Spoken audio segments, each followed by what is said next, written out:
It's late. You're still in the lab. Everything's failing.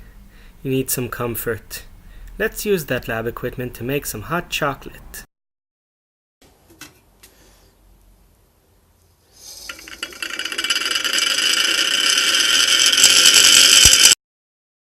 We're going to use a stirrer hot plate for this. My specific cheap Chinese Garainer Grant type device actually comes with built-in temperature control, so it'll stop heating when our hot chocolate is done.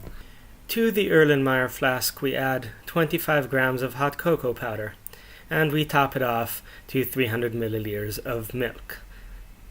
I should note that an Erlenmeyer flask is the best flask because it'll minimize moisture loss, heat our hot cocoa evenly, and make us feel like real scientists, which we shall probably never be.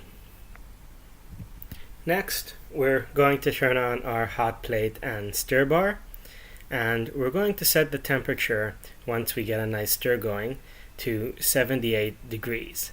78 degrees is the boiling point of alcohol, and that makes it the hottest we can get our hot chocolate, while still making it relatively alcoholic when we drink it, after we spike it, of course, because at this point in the evening, unspiked hot chocolate is just mockery.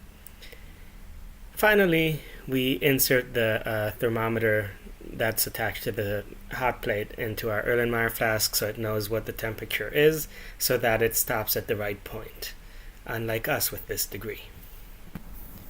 Next, salt.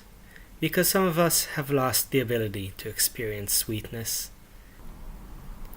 The standard salt is, of course, tears, but if you no longer have any left, you can just dig into your lab sodium chloride reagent. No one will know. It'll be fine. At this point, you should have a good stir going, and you can leave and go back to your real work, and when that fails, this hot chocolate will be ready and waiting for you. I left the sound on for this bit because it was very satisfying. At this point, your hot chocolate is ready, but you have to choose how you want to spike it. The standard lab ethanol may be a good option, but I went with the slightly classier Cointreau. I find it gives it a nice flavor, and something has to be nice on occasion in life, doesn't it? Once you've added your Cointreau and it's gotten a good mix, you can take it and decant the Erlenmeyer flask's content into one of those really ugly mugs that people bring to the lab and abandon in hope that someone else will adopt them. I'm actually quite satisfied with the result, which is one of those phrases you don't usually hear in a lab. The combination of the salt and the Cointreau offset each other very nicely, and this is quite a pleasure to drink when taking my break. And now, back to work. Hi, this is my first video of this type. Think of it as a beta test of sort. So, if you liked it, please tell me. And if you didn't like it, or didn't like specific things about it, also, please tell me.